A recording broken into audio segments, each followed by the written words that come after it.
Hit go live. I'm sending 10 megabits per second to YouTube instead of the previous 6. Okay. Well, there's nothing to see in our video. What's the point? I did see an increase in quality, but not enough. It doesn't actually matter. Who's even looking? People are just listening. We could just... Maybe I'll send 100 next time, see what happens. All right, anyway. It's Tuesday, May 14th, 2024. I'm Rim. I'm Scott. And this is Geek Nights. Tonight we're talking about why everybody tries to make a store instead of making a game. So, I don't know if any of you have noticed this. I'm curious if you have or have not, because I did a little bit of research. So, the other day, I noticed this like about a month and a half ago, and I didn't say anything about it. And then, like several weeks ago, Emily says the words, "Do you hear that noise?" And I realized that it was something that other humans could hear. It wasn't just me. And I've done a bunch of research since, and I found a fascinating situation. So basically, if you watch pretty much any sport that is on Sportsnet, and a couple other places, it's not just them, there's a few other places this is happening, or any stream that is coming from a Sportsnet source, there is what could be described as robots singing in the background, or modem noises if you're very old and know what a modem is, or like an alarm sound in the background. And if you Google around, I have now found 5 different Reddit threads. One is WWE fans, one is Toronto Blue Jays fans, one is a group that talks about like TV, one is something called Squared Circle, and one is the Canucks Reddit. And every one of them has a thread with a lot of comments that's like, hey, does anyone else hear this weird fucking noise, or am I just crazy? Old people are saying they don't hear it, but a lot of other people are like, oh my God, thank you, I'm not insane. Well, I didn't hear it until someone mentioned it, and then eventually, once I knew what I was listening for, I heard it, and I noticed that it sounds different on different audio output devices, I think because there's post-processing involved, right? It's like the sound bar is doing all kinds of surround shit, but like, you know, headphones aren't doing anything, and I could hear them on the headphones pretty clearly, way more clearly. So, so if no one had said anything, I just probably wouldn't have noticed. Meanwhile, it was bothering me so much, like it was making it annoying to watch hockey. Like it was too distracting. But the reason I didn't think about it at first is that for those of you who are unaware, I actually have a slight synesthesia. I've had it my whole life, and it generally causes like aural hallucinations. Like I will hear chords and music inside of other sounds, and it sounds a lot like this. So I assumed it was me just like hearing the noise of the compression or something. But no, I couldn't. When I did finally hear it, I was like, is that, I didn't know if it was something I was just making up because I was told to listen for a sound, or if it was coming from outside, or what. So I recently, and I posted in the GeekNights forum, you can go read this thing 2 days ago, I recorded the stream we were watching of a hockey game, and I pulled it into Audition, and I did a little digging, and you can see it right there in the spectrogram. It looks to my professional eyes, just at a glance, like data packets. Like it actually looks like modem style data packets. It's periodic. It recurs at about 2 hertz. It rotates through about 5 distinct sets of tones that I can see. And I was able to isolate several of these notes and find that there are in fact 4 or 5 harmonic peaks that move in a pattern in the audio. The amplitude of this is proportional to the amplitude of the audio itself. So I since recorded multiple hockey games in their entirety and dug deeper. And I also found some other sources. And I'm going to continue to share my analysis of this in the forum as I figure out what the fuck's going on. But it is absolutely real. You can see it in the audio. And I'm super annoyed by it. It's either A, an accident, and they didn't notice.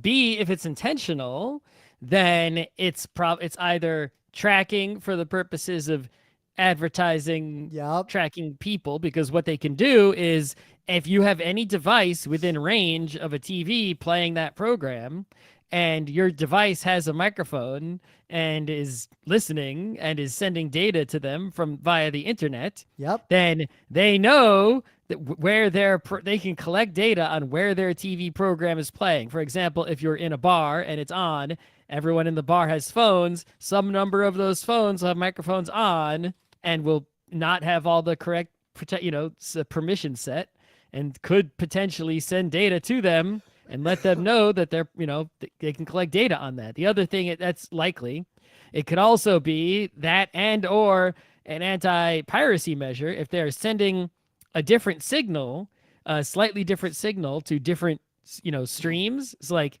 I guess if someone has cable, right, it would have to be like at the cable operator who would send a different signal to like each viewer. Yep. But if you're watching online on like the web streaming, they could send a different one to each viewer. I guess the CDN is kind of there, but they could still, do some amount of divisions. And then they could detect, this particular one is, if again, you would still need microphones to pick it up, but like the new TV we have has a microphone in it and could theoretically listen and send data back to Samsung or whoever has a, right? And before any of you say that sounds paranoid and crazy, that's real technology. Companies use it. You can read all about it all over the internet. Audio watermarking is a thing. It's a second screen advertising bullshit thing that they're doing. Yep. So, So yeah, my guess is either it's rare that that things like that are actually audible. They're usually using sounds that microphones can't hear, or people can't hear that microphones can. So they're just doing a shitty job. The fact that you can hear it. But the more you put it in places that aren't easy to hear, it becomes more and more likely it will be destroyed by compression. Because the thing that all compression does for all audio in the world that humans will listen to is they prioritize frequencies that humans will perceive, and they just obliterate things that humans can't hear. So it is actually very hard to put an audio watermark into something that must survive multiple recompressions unless you put it in the range that human ears are literally the most primed to hear. And in this case, it is actually directly in the 1 to 2 kilohertz range, which is like the sweet spot of spoken word and human brains paying attention to sounds. Like, if they wanted to hide it, it could not be in a worse place. If they wanted it to survive compression, it could not be in a better place. So yeah, let me know if you hear this. I'd just be very curious. And as a total aside, I recorded a quick video just to share what it looks like if you do an analysis of this, just in the forum. But there's no audio in that video because I was just showing the animation. I don't think I made that super clear because one of the first posts is, I might be going insane, but even at full blast, I cannot hear any audio in that video. And people start trying to troubleshoot, why don't we hear audio in the video? Yeah, the answer is the video has no audio. There is no audio in that video. That video isn't even public. It's just an animation in the Discord. I was just too lazy to make an animated GIF. So in the news, so if you didn't know, there's this thing called Roblox that's addicting all the kids to all sorts of bad stuff. Roblox are we going to talk about in the main bit, though? Well, we'll get to that. But the news I have is that in Roblox, there is a game that I can only describe as the lowest possible rent form of The Sims. Like, take The Sims as a concept, make it way worse, give it like a really messed up monetization model, and then like make a low grade version of this inside of another game. That's what this game it's is. more similar, I think, to Second Life, right? Where you're walking around, you customize yourself, you role play with people, right? And you have a house or some sort of property that you can dress up. Animal Crossing Sim, I guess Animal Crossing Sims and Second Life all have that aspect of decorate your home and decorate yourself and role play. But in this game, unlike The Sims, where everything's kind of free, and Second Life, where you had to use the real money weirdo system. Yep. I guess Roblox, this actually is very similar to Second Life. Well, except that the currencies used are the Robux, and there's an economy inside of this game that is based solely on grinding jobs inside of the game. Yeah, so you obviously you could use the Robux, which are the real money. That's like the Second Life money, right? Where you turn your real world dollars that could actually buy food for you to eat with your human body into fake money, and you could turn that fake money into the second fake money, which is the Bloxburg money. But you can also get the Bloxburg money, like Rim said, by grinding at simulated jobs. So like you could be a pizza delivery guy in Bloxburg and just sit there for an hour, walking your character around back to the pizza place, back to someone who ordered a pizza, back and forth, and you would just get for free, in quotes, the Bloxburg money, but not Robux. Yeah. Now, I guess maybe someone might be willing to give you Robux for that. I'll make it. This is an opinion. Like, this is a value judgment and not any sort of like objective criticism of the game. Based on digging into what Bloxburg looks like it is and like the way it plays, it looks like a joyless, misery-filled like game. It's not for us. Yeah, it's not for us. It is not for anyone who listens to Geek Nights. Like, this is the kind like of if game you want to that, role play, just role play in a chat room or VR chat where everything's free. role play literally anywhere else. Yeah. But it seems like people don't even roleplay in here so much as they get addicted to the grind, and they grind to get items to make their house nicer, and like they just are leveling up their world. And also, yeah, when you do a job more, you level up the job, so you can be like a level 1,000 pizza delivery guy, and then you make even more money. Your salary goes up, which is something that doesn't happen in the real world. So it's like you can understand the appeal. So the game had a problem in that. Basically, problem, finger quotes, the kids were leveling up jobs and then maxing out the return. So being a pizza delivery guy paid a lot in the context of the game, but it also meant that there was a upper 1% of the kids who grind the most who had all the money and all the resources and nobody else could have any fun. And it was creating if you were low level, if you just start playing this game, your salary is going to be nothing. You won't be able to afford to buy anything. Right, and you got to do a grind. So basically, all the non-grinders couldn't enjoy the game, and the grinders could. And even then, people who are new to the game can't enjoy the game because the grinders still have everything. Like, people who have already been grinding. You just have like a pauper house, unless you were a grinder. Because the grinders, like, you can't catch up to someone else who's grinding by grinding. Grinding has unless they stop grinding. True. I mean, they could die. That's a good way to catch up. So the game made a change to make the economy a little more, quote, fair and balance things out a little bit and limit how much reward you get for leveling up. For basically grinding to level up grinding doesn't reward you as much as it did before. You put like a salary cap, right? You can only make this much fake money by sitting there and doing a job, right? And that's it. Yep. So, and they made a few other changes just to sort of level out the economy so the game doesn't just have this like literal upper 1% kind of ruining it for everybody else. So you can now, with this change, you could grind enough. I guess, I don't know how much you'd have to grind, but you could grind to this limited level. And then once you hit that level, it's like you're up there. You're making as much money as you're going to make, and you can enjoy the game to some extent. Yep. So the creators of this game, which I would note I learned just now, they were bought by Embracer last year. The people who make this game. Oh, were they? Okay, yeah. I thought they were bought by someone else. Oh, Embracer's got them. So I thought that someone else got bought by actual Roblox, but I guess not. So they issued a statement about why they made this change to their player base. Quote, "Our economy was unbalanced, and to ensure the longevity of the game, it needed and will continue to need to be adjusted. This update was focused on increasing pay for less experienced players, which make up the majority of our player base. The rebalancing has lowered the time requirements it takes to achieve the higher level jobs and payments, especially on the pizza delivery track." So they actually made the game like better in the same way that Fortnite made the game better when they said, you know what? The sweaty people, fuck you. We don't care about you. We care about the 80% of the people that like our game. And the players who ground this out are fucking furious that the game dares to let anyone else enjoy the game without going through the same grind they did. And they're engaged in like this massive in-game protest, and they're calling it communism.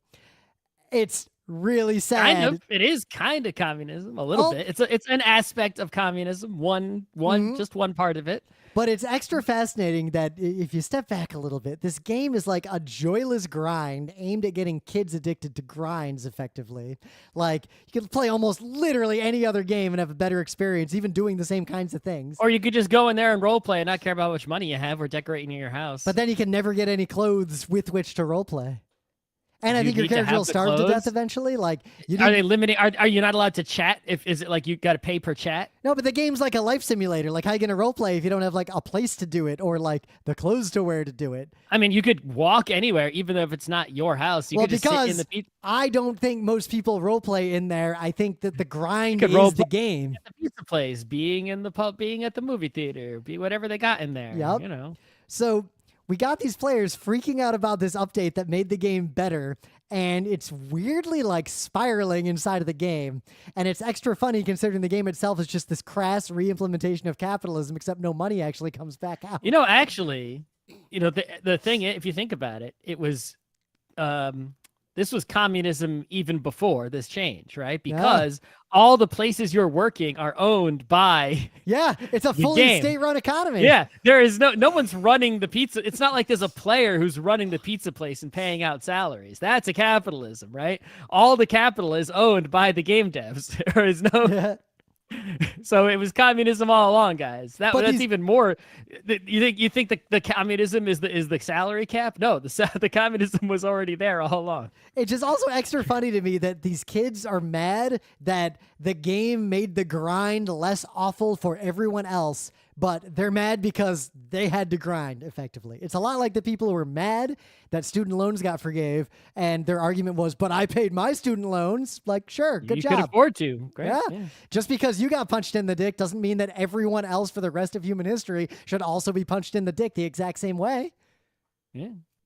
Like, I paid off my student loans. I'd love to see every student I loan have in zero America. student loans left. I'd love to see 100% of them get paid off. And you know what? I don't need any money. I'm good. I'm fine. My life's great. No. So you don't have any news, but you have a Geek Bite about a game that I'm going to be playing imminently. Yeah, so this game came out called Animal Well, and you look at it and you're like, all right, that's another one of those pixely scan line looking indie games. We've seen those by the bunches. Yep. And we have seen many of those games, right? And it's like, do I need to play another one? Right? But it was getting hyped up, and it just got released fully.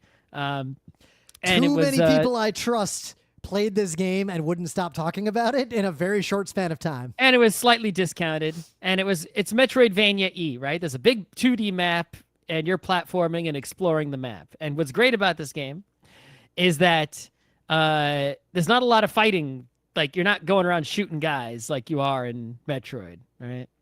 Or Castlevania. So that part of the game is out, and that's really kind of, honestly, other than the boss fights, and a few different enemies, like, say actual Metroids, is really a tedious part of those games, right? It's like, that's not the fun part, is, when I walk through a hallway, pressing the whip button to whip the bats just repeatedly. It's like, that's not it's like, what's the joy in that, really? I don't know. So this game doesn't have that. Instead, this game is much more puzzly, right? A lot of the rooms, it's like, okay, I'm here. I want to get there. How do I get there from here, right? There's switches and levers and all kinds of things to interact with. It's really, instead of having a like a double jump or an air dash mechanic, they have a very clever mechanism they use for you to get extra jumps. That requires a little bit of platforming skill, but not much. But generally it follows the same basic pattern, right? Which is, you have to get, these items, the MacGuffins, and then you can go to the final boss area and then you win. But then, of course, you can keep playing to try to get 100%. There's all these hidden eggs everywhere. You can try to get all of them if you want. I didn't. I got maybe half or so. You can keep going. But like, I played it over the course of one weekend, a few hours the first day, a few hours the second day. I beat it and I'm done. But then I went to watch some better people than me play it on Twitch. And it was fascinating that they got whole ass items and shit that I never even got. Yeah. I was like, oh my God, if I had that item, that other part would have been so much easier. And it's like, usually in Metroid or it's like you have to get this item to get to there and then this item to get to there, Yep. right? In this game, no such order really. Obviously there are some things you can't do, like you need a certain item to do a certain thing and there's no way around it. But a lot of times there is a way around it. Oh, and you don't really need to do the game in any particular order. You can just sort of explore wherever, and it's going to be hard to stop you, really. And there's tons of way to cheese various things and do things in unintended ways. I saw streamers like beat bosses without beating the boss at all. It's like, oops, did I do that? And normally that would be considered like a bug, but in this game, it's almost like a feature. Like you were so clever with the items, you figured out another way to get past it. And it's like there's some pretty wild shit goes on in this game, and you can get, if you really want to keep playing it, you can get a lot of value. And despite the sort of typical pixely scanline style, it's actually quite a beautiful game in a lot of places. That's something I was going to call out specifically, that there are 3 kinds of pixel indie games in my experience. Kind 1 is an actual retro game that is like faithfully recreating the way pixels were in a particular era. There's the naive indie game that doesn't understand pixels and makes a weird, ugly game. And then there's this, which is what I would say is fully realized, beautiful pixels. Yeah, so the game's getting a lot of hype. The hype is legit. You should, if you're looking for a video game to play for, people are saying, I didn't check how many hours it took me, but people are, it took me a few hours on Saturday and a few hours on a Sunday, and I beat it. The only reason I didn't play it yesterday was there was a unfortunate hockey game on. Very unfortunate. So if you need a video game, this should be the video game that you go to. It's on Switch and it's on Steam and it's I assume on other things also. I didn't check. All right. But anyway, things of the day. So this is a video. There's a famous movie. If you've never seen it, you should definitely see it. It's Kurosawa's High and Low. This video doesn't spoil anything significant. This is like this movie you don't understand, right? It's like I think not enough people talk about this movie, but actually I think people are talking about it more lately because people used to, think about Kurosawa. They used to say Seven Samurai, Yojimbo, etc. Right? Throne of Blood, Hidden Fortress, right? And this one didn't really get mentioned so much, but I saw it and I was like, whoa, this one is like. This is up there. This is like just as good as those other ones. And then since then, I'm seeing a lot more people talk about this movie.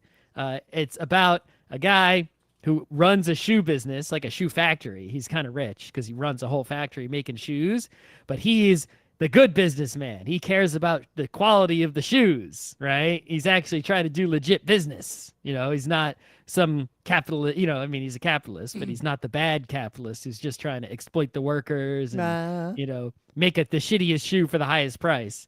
And some dudes are trying to make him be the bad capitalist because that's how they do. And then his son gets kidnapped for ransom because he's a rich dude. But then actually his son didn't get kidnapped. It was his friend's son. Mm-hmm. But he's such a good dude. He's like, no. We're getting that kid back. And then that's the rest of the movie. Yep. So this video, so I'm working on a project and I've been doing a lot of research into stage and cinema and television blocking and like acting prompts. Cause I've had a few revelations about role-playing games during this research that I think I'll save for another time. But there are very few role-playing games, tabletop style or LARP style, that give players the kinds of prompts that directors and scripts give players that facilitate good role-playing. Like that's an area of research I'm digging into pretty deeply right now. And this video is one that I watched around blocking scenes because you want to block a scene in a LARP or a role-playing game very similarly to how you might block something for cinema or stage. The nuances being, is the audience primary versus is one of the players primary, that kind of thing. Much like how the best anime were the ones that drew not just from a history of anime and animation, but from a history of cinema and industrial design and all these other things. The best works in any space tend to derive from a lot of other spaces, and the works that tend to only derive from the space they're in tend to miss the mark. I think role-playing games can draw a lot from the way stage and cinema operate, and I haven't seen that vocabulary used except in very, very few places. Ghost Court is actually one of the rare exceptions. So this video is 3 examples of very precise blocking of shots in this movie from one of the early scenes in the movie, and it goes into like extreme depth of like, let's take the silhouettes of the characters. What's going on here? What is this telling you? What is this telling the audience? And it's a really good 13-minute introduction into how powerful blocking is. And if you learn even a little bit about this, as Scott and I can both attest to, movies that do it poorly will be infuriating to you, and movies that do it well will be sublime to you. Well, the thing about Kurosawa is that you watch any Kurosawa film, even ones that are not so good, and basically every single shot, he's either moving the camera in an interesting way, or he's got a perfect composition where you have foreground interest, midground interest, background interest, and things are moving. It's never like things sitting still. Something's moving, right? Yep. Even if it's like, just like some reeds, and blowing in the wind in the front of the scene, while the rest, just sort of while you're waiting for someone to walk into the shot in the background or something, right? Or both at the same time. And so it's like, a lot of movies, that are still quite good will have really good shots and then just sort of like, pedestrian shots in between, right? Like as they get to their big scene, it's like, all right, here's the big scene. We're going to shoot it amazingly. And then we'll just do sort of normal movie biz and then get to the next big scene where you have everything composed amazingly. Yep. Kurosawa, no, every single frame might as well be the big scene. And part of what Kurosawa is doing is the movements of characters are blocked like crosses in a stage play. And you'll see I just used some words because I'm learning a lot about this for reasons. Well, the opening scene of that movie is basically a stage play. It all takes place entirely in one room. Yep. Until it moves to the second part of the movie. So it's a lot like, one of those one-room plays like a Death of the Salesman or the Glass Menagerie, where it's all in one spot until... Speaking of which, as an aside there, I realize not everyone's familiar with this concept. Are you familiar with the concept of a drawing room play, which is where one-room plays kind of came from? How is it different from a... So the difference was this was in the Victorian era, where drawing room plays originally came from, is wealthier people had a drawing room, and there were basically plays or scripts that were written kind of like music, with the idea that you would like get the script, invite people over, and act it out together, or like get some friends to act it out while other friends watch it happen. So they were written with the assumption, they didn't have internet, so they needed... So they were written with the assumption of you would like be able to stage this in your drawing room because everyone of means has a drawing room. I think there's also some inspiration to be taken for tabletop RPGs from that concept. But again, I digress. What's your thing of the day? Oh, my thing of the day? What was my thing of the day? It's a very thing of the day. Oh yeah. So usually, when you're trying to write words, right, and you want you got a word, you have the right meaning, but you want a different word. You use a thesaurus, right? Yep. Like you call up your buddy Roger. You're like, hey, what's a different word for this, right, Roger? And thesauruses are often not that helpful, I found. Sometimes they are, but sometimes not that great. Because especially when words have multiple meanings, the thesaurus doesn't have a lot of options for the meaning you're looking for. Yep. And another meaning might be more common, and it's like you not finding what you want. Another thing is that, when you're writing, any kind of written work, essay, article, book, right?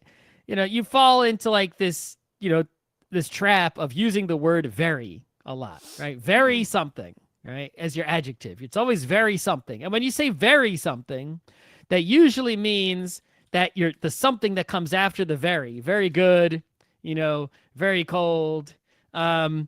the second word is usually a very common, boring, unexciting, uninspiring kind of word, an everyday kind of word. And that's fine for everyday kind of talking.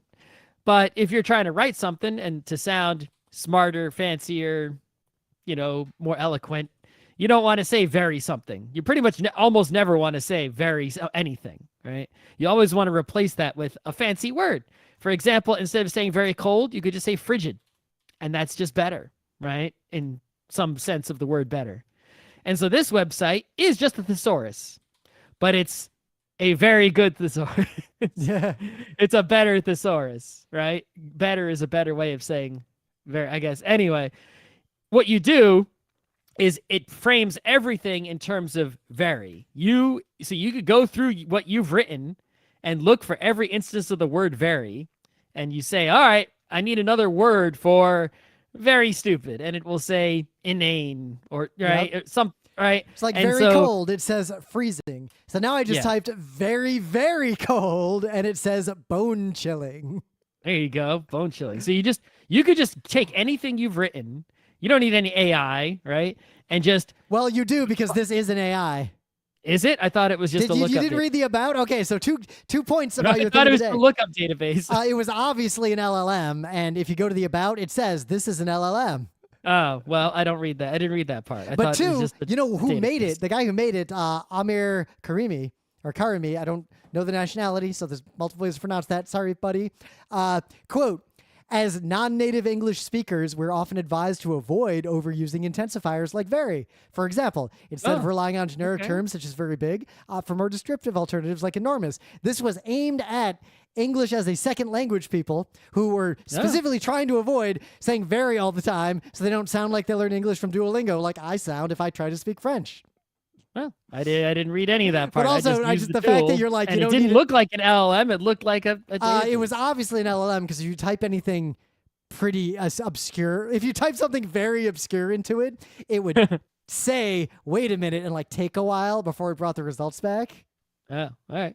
But yeah, it's still pretty good and useful. Pretty right? good? It's very useful, I'd say. I'd say it is outstanding or perhaps remarkable, stellar, exquisite. Just take anything you've written, search for the word very, and replace all of them with something better. I appreciate that if I type very something into this, it just gets more and more superlative. Like it's definitely the LLM is pretty well made for what it's doing.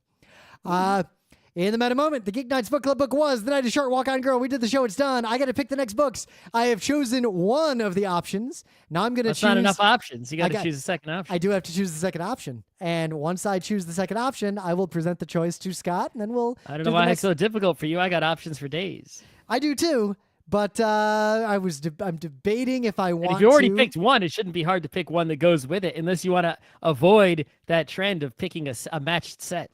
I'm trying actually to pick two radically different things, like radically different. You can do whatever you like. That's can. Also a perfectly legit option. I'm going to set a deadline of this weekend is the absolute last moment I can consider this, and then I'm forced to present two options. All right. So not going to get into the super details of this, but the impetus for this conversation, this main bit, is a little kerfuffle you might have seen with a game called Helldivers 2. Not the malware anti-cheat in a The PV. game has had a lot of kerfuffles, which has kept me from playing it. But let's Yep. just focus on the newest kerfuffle. Yep, but I will note, if not for all these kerfuffles, the game looks like exactly the kind of game I would fucking love. Oh, we liked Helldivers 1 a lot. We played it quite a bit. I should maybe I got play my it again. money's worth. Because I'm unwilling to play Helldivers 2 for a lot of reasons. But the shit really hit the fan when Helldivers 2 was suddenly delisted on Steam from 177 countries and territories where it had previously been available, and anyone who had bought it in those regions was no longer able to play it. This was ordered by Sony over the heads of both the developer and Steam. Like, Sony demanded this. Right. And- So apparently this was known in advance, according to people. Well, right? if you go to the Steam page to buy the game, there's those little warnings that appear in the highlighted text on the far right of the screen that no one reads that usually say things like, "Hey, This game's VR only. You have a VR headset, right? Otherwise, you can't play it. So there was, according to people I trust, I didn't see it myself, yeah, a it was warning that said someday, not now, but someday, this game is going to require a PlayStation Network account, even though it doesn't require it now. So if you buy the game now, at some point, you are going to need to get a PlayStation Network account and sign into it to continue playing this game. Just letting you know that will happen. And eventually, yes, guess the news, that did happen. And the problem is that, there are certain countries, lots of them, in fact, 177 at least, where you cannot legally get a PlayStation Network account. PlayStation Network accounts are only for a small number of countries, the big ones. Yep. So Sony is absolutely in the wrong on that point of you can't sell something somewhere and then take it away. That is your fault 100%. Yeah, they should not have sold it in places where PlayStation Network does not exist. If they're going to require this account, they should never have sold it, allowing people to buy it and play it without the account and then force them to get it later. That is obviously a poor decision. I think that was a rush to get the game, deployed and on sale. But also there's a little more to it than that, because the developer doesn't seem to care about the PlayStation thing, but because Sony's the developer involved, signed on with Sony for the money. They would have been happy to just make the game, but on every the original one wasn't it's just like you're trying to raise money to make your game, and Sony's like, hey, we'll publish your game and fund it and everything. Sign on with us. Let's just say you won't pay with money. Yeah, we'll make it a PlayStation's been doing a weird thing lately, which, I've always been of the opinion there's no reason to get a PlayStation because you could just get a computer. But that's becoming more true as Sony is like having more of their games be also on PC at some point. But they're still trying to keep a hold on those games by, as you can see, tying them to PlayStation networks, that you, at least if you're on PC, you still need the PSN account. Yep. And you still become a Sony customer, even if you aren't buying their hardware. I mean, hey, look, Death Stranding just on they're Steam. Trying to have their cake and eat it too by selling their games, exclusively on PlayStation to get people to buy PlayStations, but also eventually sell them on PC to get more money by selling more copies of the game, but still keeping you in their fold by forcing you get the PlayStation Network account. Yeah, and I think PlayStation's on its way out long term, just as a hardware concept, but that's not the topic today, nor is the topic the specifics of the Helldivers thing, because I don't care that much. Honestly, the game has already crossed me too many times for me to be willing to play it regardless of the Sony situation, even though it's noteworthy that they backed down and removed the requirement, at least for now. After extreme outrage from gamers. Some of that outrage justified, some of it insane gamer bullshit. But no, I think if PlayStation Network was available everywhere Steam was available, then they wouldn't have retracted. They would have said, get the account. But that part of the fuck up was so big that they couldn't. But this does lead to another thing, because increasingly, a lot of game companies either make a store or have an account system or something, and they really, really, really want people who buy their game to have an account on that thing, even if having an account on that thing doesn't do anything for the actual player. It's common everywhere. I've got accounts with a bunch of game companies I couldn't give less than a shit about. I have an Epic account just to play Fortnite. There's nothing else in there. I have an Activision Blizzard account solely to play Overwatch, even though I launch Overwatch from Steam. Why is everyone doing this is actually a fundamental problem in the games industry right now. Yep. And what it comes down to is that, if it used to be that you could make a game and sell the game and you'd make a bunch of money and then you would go and make another game, just like people make movies. They make a movie. Yep. And then they sell it, and then it sort of enters its long tail era of released Phantasmagoria. I paid like $60 to buy it at a Babbage's. I played it. It was great. Then they all launched Phantasmagoria 2, and I paid like $60 at like Media Play to buy it, and I played it. Like, that's how games used to be sold. Yep. And but at least for big games, the budgets have gone way up. And to justify the big budget, you need to make more money. And there's this guy, you may have seen him on YouTube Shorts and or Twitch. He works, he has, I think it's his own company named like Pirate Software, I think. And he just makes a cute little video game called Heart something, I forget. And we actually have a friend who worked with him because he was at Blizzard for a lot. This guy, who I'm talking about, was at Blizzard for a very long time. His dad was like the cinematics guy at Blizzard for a very long time. And then he left Blizzard and went to Amazon, which is where our friend worked with him for briefly. And now he's doing his own thing, and he's doing YouTube and Twitch stuff also, right? And this guy has one of his YouTube shorts. He's like, let me tell you something. I worked on StarCraft 2, Wings of Liberty, right, for this much time and for this much budget, right? And then, we made money on that game, right? It was a big endeavor. And then World of Warcraft, right, started selling mounts, to ride horses, right, and digital horses. And so the first horse that they put out in World of Warcraft, people could just pay $10, $15, I don't know however much money it was, to buy this horse and ride it around in World of Warcraft. Blizzard made more money from the horse, just selling the horse, than they made from all of selling StarCraft 2.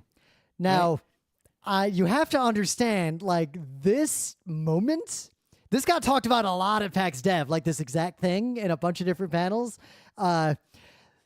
Nobody outside of the games industry realized it yet, but the people who saw this happen, it was like a nuclear bomb was dropped right on top of games as an industry. Yeah. Really, the first time this happened was when Valve mostly stopped making games and just made Steam instead, right? Yep. Most of their work is on Steam, and the games that they do still make, Counter-Strike, Dota, TF2, I guess, still exists. I guess, yeah, TF2 still makes plenty of money from selling hats, which are basically just mounts. Right. All of those games are games, are also stores, right? There's a Counter-Strike, store, right? Where you get Counter-Strike stuff, right? Is a TF2 store with hats. Yeah, we're not even talking about like pay to win versus free to play. Doesn't fucking matter. All that matters is that these games are stores and people pay money into the game after they bought the game, irrespective of what they get out of it. Right. Steam is a store. Roblox is a store. Fortnite's a store. Fortnite is a store, right? Marvel Snap is a store. Marvel Snap is absolutely a store. Magic Arena is a store, right? All the biggest money-making games that will carry on, continue. Minecraft is kind of a store. Even if things in the store are free, they're just a bunch of mods made by fans or something, right? It's still a store. The big games that last and dominate are themselves stores with other games inside, right? It's like Fortnite started out as just a game, but it's like now you got like Lego freaking Fortnite survival game in there. It's like there's all these other games in there, right? So it's like you install the Epic Store to install Fortnite, which is a store. And then in that store, you can buy the game for free, you can play the game Fortnite inside of two stores. And what it comes down to is that games don't make money, or at least they don't make enough money to justify any big kind of budget expenditure, right? That any big company is going to bother with their time and resources on, right? Games these days, they might make enough money for someone who's making Animal Well, right? Or a little indie game, or a Balatro, or a Vampire Survivors, where you have a very small budget, a very small team. You worked hard and made this thing, a Dwarf Fortress. Undertale, Deltarune, stuff like that. Right. And you put it out, and you made something that was actually great, and you put it in someone else's store, right? Apple Store, Steam Store, Epic Store, and tons of people buy it, and so you individually make a lot of money, at least as far as you're concerned, right? But you're not making, mega millions. You're just making maybe regular millions if you're really successful at it. You did something amazing. But that's about it. And to a big company, single-digit millions, even double-digit millions, if it's low double digits, is not anything. Yeah, right? And this leaks into, about. There's just an article I was reading this morning that I didn't finish, so I didn't want to bring it up in the episode deeply, but it was about how success does not save a game studio. No. Like being successful does not in any way tie to continue to exist or even making money. Mm-hmm, mm-hmm. And so the only thing now, if you're a big company and you're in this industry of making games or entertainment software, the only way that you can make money to satisfy your bigness is to make stores. You cannot make games, right? And this the games is even what we did, remember, way only back a thing to sell in your store and to give people a reason to buy other things in your store that aren't games, like digital cards or skins or whatever. Think way back, my foray into being an executive producer with Date Night O and Pillow Fight and like that whole visual novel era. What were we trying to do? Make a marketplace for visual novels. That was the goal. Making a game was just a path to that. That was smart. That was the right strategy. It's the only strategy. It's a degenerate strategy in this era of late capitalism in the video game industry. Yep. And so the reason this is happening, right, is because not just the bigness and the need for always to grow, all right, and not being satisfied with a small profit. Because those pressures have been around since the dawn of capitalism. Right. What's happening is it used to be, and it still is in some areas, that these sort of middlemen, right, who do provide value, right? They provide logistics, visibility, distribution, right? Like a grocery store. It still today provides value in that, the company that makes food, right? They got a factory that makes cereal. It's like they need grocery store. They can't go without it. Like right? there's a reason why wholesale and retail are very well defined, or were very well-defined categories that existed in U.S. law. Like that concept makes sense on some level. But grocery store also needs cereal manufacturer. Otherwise, they got empty shelf, right? And so they have it. Everything is done at least in a correct-ish way. We make the goods. We sell it to you. You sell it to the customer for more than that. And everyone is making money in between, right? In the correct-ish amount.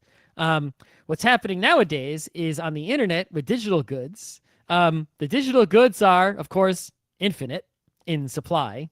So once you've chosen to go to a store, they don't continue to need you to like keep sending them more cereal box, right? It's like your cereal's already in their store. You're good to go, right? That's the end of you, right? Yeah. It's just some legal agreement is all that they have to maintain. And they take a cut. So, and you get a cut also, so it benefits you somewhat, but it's like, whoever owns the store is controlling the eyeballs, right? You can't get someone to go directly to your website to buy the game. Unless do your own except store. in rare circumstances. Yeah, it's like, good luck with that, right? It's like if you want to make money by selling a video game, there's only a few stores. It's not like there's a nationwide thousands of grocery stores freaking everywhere, and you could be in some and not others. But also there's only sell to a certain region, or right? There's it's a like sea of there's Steam, games. Epic Store, and like and Nintendo Store, Sony Store, Xbox Store, and it's like you only got a handful, less than 10. But also, there's so many games out there. Even if you no matter where you go, there are so many games you could play today on a computer that cost under $1, and you might enjoy them. That discoverability and like shining that light on something and telling other eyeballs to buy it is the only thing that matters in terms of making money. Yeah, and it's not a store where it's like, okay, they have to keep restocking the shelves. It's like everything on the shelves is just like infinite supply, and they can keep adding. The store only gets bigger. It's only more items every day. It's like, and everything else gets pushed to the back, and they're constantly adding new shelves to the store in this infinite space, and it's just they keep getting full of new things. So who makes money in this situation is not the people putting things on the shelves, right? The people who make money is only the people who own the store. They can now squeeze at both ends. It used to be you'd only be able to squeeze to one side, right? The wholesaler could try to squeeze the store, and the store could try to squeeze the customer. Now, the person in the middle who owns the store can squeeze the customer, and they can squeeze the person making the games. They're squeezing both juices as the middle person, and because they're in control. They're in control of everything. And independent of that, because they have such power, this is like straight up monopoly territory in that they pick winners now. The store's algorithm, or what the store decides to show a random person who comes in from this infinite sea of possible products, they decide what's popular and what's not effectively, with rare exceptions where something breaks out into the general conversation. Yeah, it's like they have complete control over what is at the front of the store. And the store is so big, you can never make it to the back of the store. You'll die before you get there. So, a right? long time If ago, it's not in the first 2 aisles, you're not going to see it. So a long time ago, there was one company that controlled all the oil, and something happened to that company. There was a company that controlled all the telephone lines. Something happened to them too. It used to be that actually might have been a mistake to break that up in retrospect, but that's a I'm just different saying. kind of conversation. Well, I'm just saying it happened. Or think about how movies used to be. I didn't say anything that was not true. The store is the theater in the old times for movies, and it used to be that the people that made the movies also owned the store, and you had a different kind of monopoly that was equally toxic to society. Well, we do have some of those cases, right? At the Steam store is actually a little bit like that because they do have Valve games in there, but not so much. Steam is like the fairest one. They take a big cut, and we could debate that. But look at like the Epic store is very much the Studio System store. Right, the Blizzard store, the Sony store, those are Studio System, right? Yep. So it's like they're not pushing Valve games very much on Steam because counters they're just as big as they are. Well, because the Valve games are themselves stores, and also they print money, so they kind of don't give a shit. Yeah, they're always promoting some other game in there. Yeah, right? It's like you don't see Counter-Strike at the top of the Steam store unless it's like got a super new update or something. Right? Yep. Like when Counter-Strike 2 came out. Like I don't think I've seen Dota in the Steam store. it's in there. Yeah. And thus, you might think this is where Rim and Scott pivot to like, here's what we do about this. Or like, I don't fucking know anymore. I don't know how to deal with this other than communism.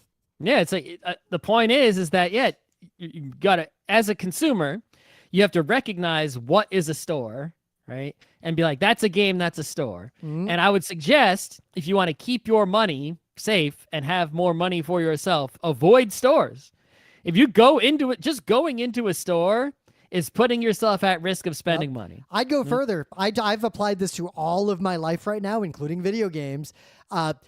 Steam is one exception, and that Steam is a store I will go to and use for, like, they're less bad than the others in a lot of ways, but I try to buy almost everything I buy that isn't a commodity direct from the person who made it, if they do D2C, direct to consumer, and if they don't, I try to buy those things from specialty stores that specialize in that kind of thing. Like if I need audio equipment, I go to an audio specialist store to buy the thing if I can't buy it directly from the manufacturer. Yeah, it's like, that way, if you every time it's sort of like the same thing with dieting, right? I'm not a diet expert, and that's a huge topic for not a Geek Nights episode at all. That's not a topic for us to talk about. Ever. But one technique that is very effective is, if you buy, say, candy and bring it home with you, you're going to eat the candy, right? So if you have, if I got candy in the house, guess what? I'm going to eat the candy. We buy a bag of candy corn on Halloween, it gets eaten. Rim won't eat it, but I'll eat the candy corn because I like it. If someone gives me a bag of chocolate, guess what? That means I am now going to eat thousands of calories of chocolate I wouldn't have eaten had they not given me that chocolate. Yeah. So the best thing you can do is don't buy it. If you just don't buy it, you ain't gonna eat it, and that's already saved you, right? Taking some calories out of your diet there, right? And it's the same thing with stores. Is that if you don't go to stores and look at stuff, you're not gonna buy stuff. Yep. So just don't go to stores, Battle.net, right? I need to use Battle.net to launch my stupid Overwatch, even though I literally don't play any other Blizzard games. Yep. I have literally never clicked on anything in that interface except the play button under Overwatch. Ever. Right. So, and if you are trying to make money, make a store. Yeah. The opposite, right? If you're making a game and you're just focusing on the game part, it's like, we love you. That's what we want. We want people making art. Well, like look at when we talked about MagFest and MIVs, those like ultra independent game as insulate, like that is culture. That is what we want to support. You're the hero, right? But you ain't gonna make any money even if your game is fucking incredible, right? If you put it in a store, you might make the money if you're the big hit. But people are just be taking advantage of you because you're in their store. It's not your store. If you want to make the money, you have to make a store, and which is going to make your game not a game really anymore. Or you've got to be you've got to be willing to accept that you won't make money, and maybe you've got other goals or other aims in what you're creating.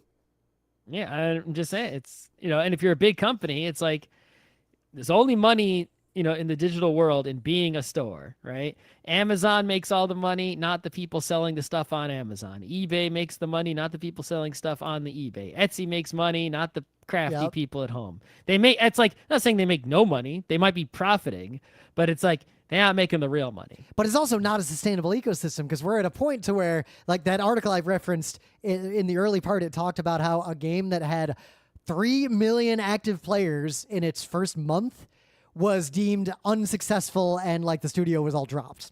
And the argument is, if 3 million active players of a game can be considered by anyone to be not successful by some measure, then how the fuck is 5 million players going to make the difference compared to 3? No consumer has any agency over how this goes down. And the ultimate argument of the article is that gamers who love games have no way to materially support the people who make games, because there's literally no way to get that money to them short of writing them direct checks. Yep.